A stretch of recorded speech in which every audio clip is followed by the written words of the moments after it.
Amis des composants, bonsoir. Dans les fameux databooks dont je vous ai parlé la dernière fois, il y en a souvent qui ont un chapitre qui s'appelle Special Function. Là-dedans, ils regroupent un petit peu tous les circuits qui sont pas faciles à classer dans des familles. C'est pas des amplis, c'est pas des comparateurs, c'est pas des récepteurs. Et on retrouve ici quelques circuits qui sont très très connus. Et aujourd'hui, dans ce nouvel épisode de Composants de légende, je vais vous en montrer certains qui vraiment me paraissent dignes d'être dans cette série. Commençons par un circuit intégré qui mérite vraiment d'être dans cette série de légendes, c'est le fameux NE555. Le NE555, sans doute un des circuits intégrés le plus produit dans le monde, il a été créé en 1970 par Hans R. Kamenzind et commercialisé en 1971 par Signetix.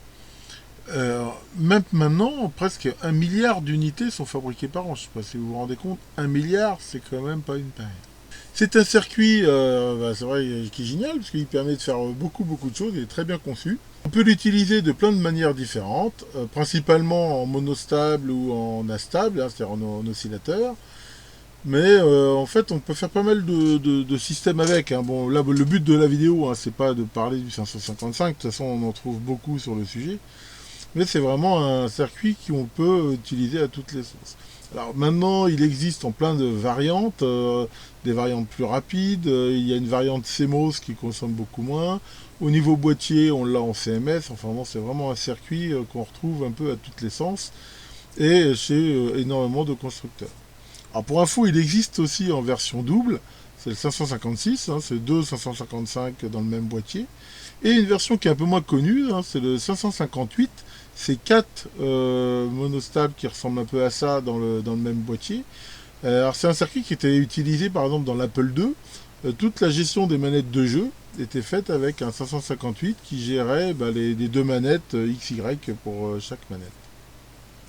Alors dans les spéciales fonctions, on trouve aussi des circuits qui sont des oscillateurs générateurs de fonctions. Donc là je vais vous parler de trois qui sont particulièrement connus et méritent d'être dans la série légende. L'ICL 8038, le XR2206 et le Max 038. Donc c'est des circuits qui sont assez similaires dans ce qu'ils peuvent faire. Je crois que le plus ancien, je dirais, c'est l'ICL 8038. Si je ne m'abuse, il a été fait par Intersil.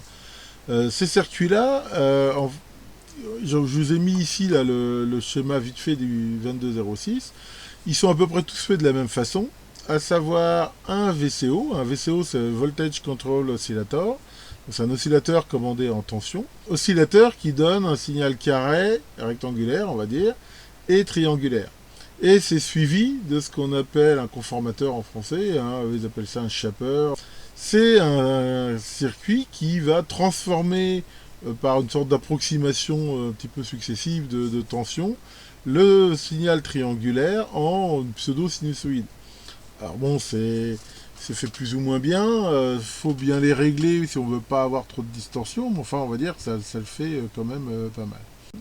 L'ICL 8038, il va à peu près jusqu'à 300 kHz, donc c'est pas énorme. Le 2206, le fabricant dit 1 MHz. Bon, maintenant, faut être honnête, si on veut qu'il marche bien à cette fréquence-là, il faut déjà bien soigner, enfin il y a des précautions un peu à prendre. Et après, il y a eu le Max 038 qui lui est bien plus moderne, mais qui monte jusqu'à 20 MHz, qui est quand même un circuit plus performant. Ce circuit-là, les amateurs que les connaissent bien, en particulier le XR2206, pendant des décennies, c'était le circuit roi quand on voulait fabriquer son générateur de fonction, et il a été utilisé pour ça. Mais dans l'industrie, il était, pas tellement utilisé pour ça. Dans la boîte où j'ai travaillé, par exemple, on utilisait beaucoup pour faire des modems FSK, ça veut dire Frequency Shift Keying. C'est en fait des modems, on va dire, où le 0 et le 1 étaient donnés par deux fréquences qui rentraient dans le spectre des lignes téléphoniques, par exemple 1200 Hz et 2400 ou quelque chose comme ça. Et ce circuit, le 2206, on peut facilement, via un signal logique, en fait, le faire commuter entre deux fréquences. Et le fait qu'il avait une sortie sinus, c'est quelque chose qui était assez pauvre en harmonique, qui fait que ça marchait bien dans les lignes téléphoniques. On verra tout à l'heure, je vous parlerai du XR2211, qui était son petit camarade pour démoduler ça dans des modèles. Mais enfin, bon, c'est un circuit, on va dire, un peu général. On peut donc l'utiliser en oscillateur, pourquoi pas dans une PLL, enfin, partout où on a besoin d'avoir un VCO et des signaux de formes différentes. Alors, ça a perdu un petit peu maintenant d'attrait, ces circuits-là, parce qu'on trouve d'excellents circuits DDS qui sont plus performants et permettent de faire des tas de choses bien plus pratiques. Mais ça reste quand même des circuits qu'on trouve toujours et qui permettent de faire quand même même pour un amateur, hein, faire un petit gêné avec un 2206, chose de très simple et qui marche très bien. Parlons-en justement des PLL. Alors PLL, ça veut dire phase locked loop, c'est les boucles à verrouillage de phase. Et il y a eu dans ces années-là aussi toute pléthore de circuits de type PLL, hein, ou basés sur des décodeurs IQ ou des choses comme ça. Et c'est des circuits qui ont été aussi utilisés pour plein de choses. Alors les plus célèbres, hein, je vous les ai mis en haut, il y a la série des 500, la 564, 65, 67, 68. Il y a bien sûr le 4046, hein, star incontesté des PLL. Après, il y a le XR2211, justement, qui marchait en complément avec celui dont je viens de vous parler, le XR2206, justement pour faire en particulier ces fameux modems. Et les radioamateurs reconnaîtront, les cibistes aussi, le fameux MC 145-151, qui était un circuit PLL qui était destiné plus aux récepteurs radio et qui permettait de faire justement tout ce qui était sélection de canaux. Fabriquer des émetteurs-récepteurs avec des réglages digitaux de canaux comme justement CB, on utilisait pas mal ce genre de circuit. Alors bon, il y en a plein d'autres des PLL. Hein. Encore une fois, je vous parle de circuits qui sont relativement connus. Le but n'est pas de faire un catalogue complet. Alors les PLL, ça sert à plein de choses. Par exemple des modulateurs FM, décodeurs FSK, synthèse de fréquences, multiplication de fréquences, modulation, démodulation de phase, enfin... Les PLL, c'est vraiment super utilisé. Je peux même vous dire que si ça n'existait pas, il y a beaucoup de choses qui ne fonctionneraient plus dans votre entourage ou dans votre quotidien. C'est vraiment un circuit vraiment super intéressant. D'ailleurs, je ferai peut-être un jour des vidéos là-dessus. Un circuit qui était pas mal, enfin qui est toujours pas mal, c'est le 567, qui est aussi un circuit décodeur de tonalité. Donc en gros, c'est un circuit, on va la régler en lui disant, dès que tu reçois un signal compris entre deux fréquences, qui peuvent être relativement pointues, par exemple, on va dire entre 1 et 1,1 kHz, et bien il y a une sortie logique. C'était une des façons de décoder les fameux DTMF, la Dalton Multi-Frequency, qui sont utilisés par les téléphones. Alors bon, maintenant il y a des circuits plus simples que d'utiliser des 567, mais c'était tout à fait faisable.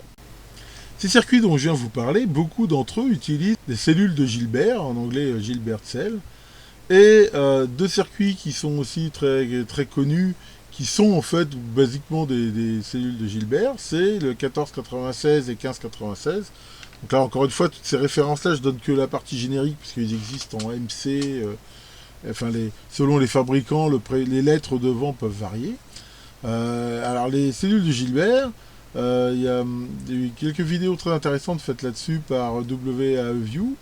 C'est en gros des multiplicateurs analogiques. En gros, on va dire qu'on a ici différentes sorties qui reviennent à faire le produit de deux tensions d'entrée, si on veut. C'était des circuits qui ont été très utilisés en modulateur BLU, comparateur de phase, mélangeur, enfin on peut faire aussi pas mal de choses. Donc ça c'est vraiment des circuits de légende aussi. En parlant de fréquences, deux autres circuits très connus, le LM2907 et 2917, c'est quasiment les mêmes, hein. Je crois que le 2917 il a une Zener en plus, un truc comme ça. C'est des convertisseurs fréquence-tension. Alors ça c'est très intéressant de pouvoir convertir une fréquence en tension, ça permet de faire des fréquences mètres analogiques. Alors c'est vrai que c'est pas quelque chose de très courant, mais dans le temps ça se faisait pas mal. Donc c'est un fréquence mètre dont on lit sur une aiguille la fréquence.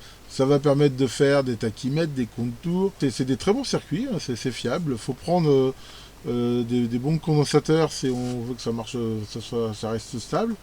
Mais c'est vraiment des circuits qui sont très connus, qu'on trouve encore d'ailleurs, hein, qui permettent donc très facilement de convertir une fréquence en tension. Alors, dans les pages Special Function de National Semiconductor, Il y en a un que j'aime particulièrement, c'est le LM3909. Ce circuit-là, il est assez génial, il est très très bien conçu. C'est un circuit à la base qui est fait pour faire un flash avec une LED en consommant vraiment très peu de courant. Donc en gros, avec une pile de 1,5 volts, une grosse pile de 1,5 volts, eh ben, on peut faire une LED qui va donner un éclair toutes les 1 ou 2 secondes et qui aura 1 an d'autonomie.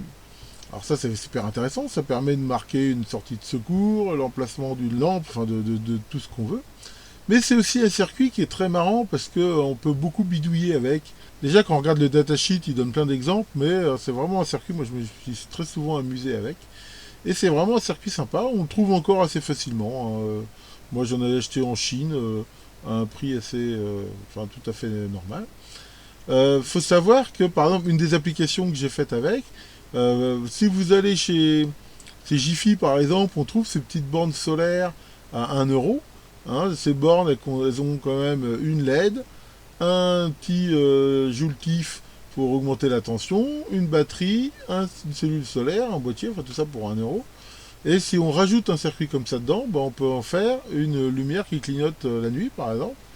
Et ça peut être intéressant pour faire une balise solaire pour un bateau, un truc comme ça. Donc, enfin vraiment c'est un circuit, si vous voulez vous amuser un petit peu, vous pouvez en commander quelques-uns et jouer avec des breadboards, à faire plein d'exemples, c'est vraiment un circuit super sympa. Une autre star des alimentations, l'ICL 7660.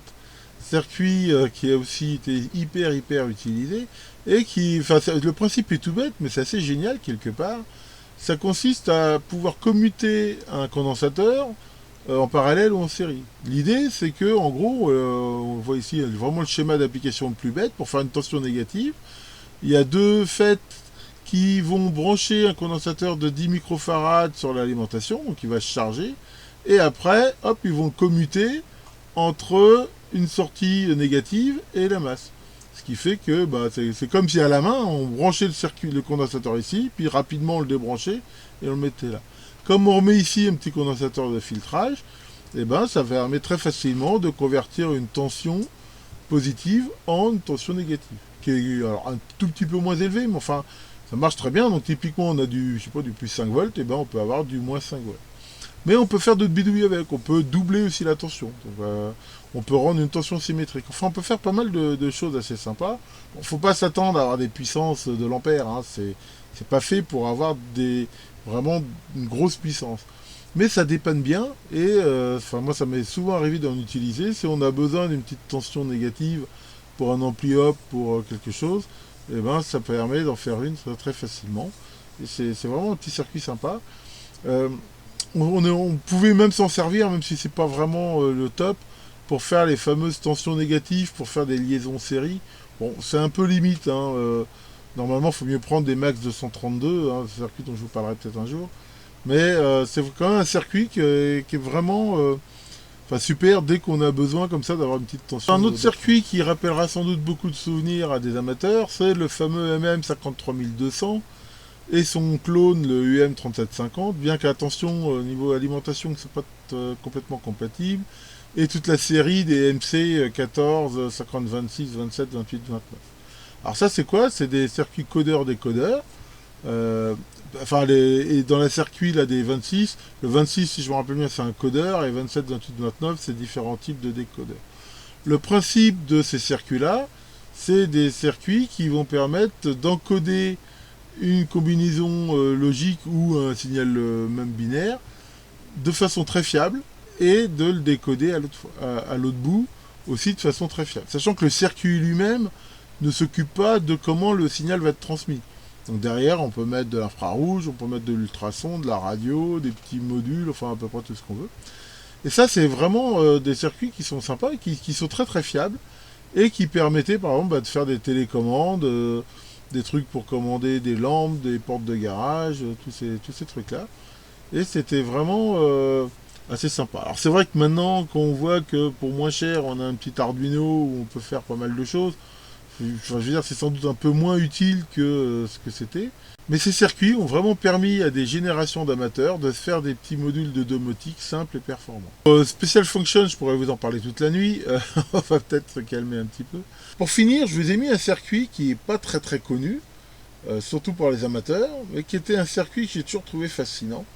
C'est le MC14-120-500. C'était un ICU, Industrial Control Unit, et quelque part, c'est un microprocesseur à 1 bit. Hein, souvent, on parle de largeur de bus, hein, on a des 8 bits, des 16 bits, des 32, des 64, et bien celui-là, c'est le bus de données fait 1 bit. Et on retrouve ici hein, toute la structure d'un microprocesseur. Hein, on voit ici la fameuse annuité logique, registre d'instruction, et ainsi de suite, mais 1 bit de largeur. Alors vous allez me dire, c'est pas terrible.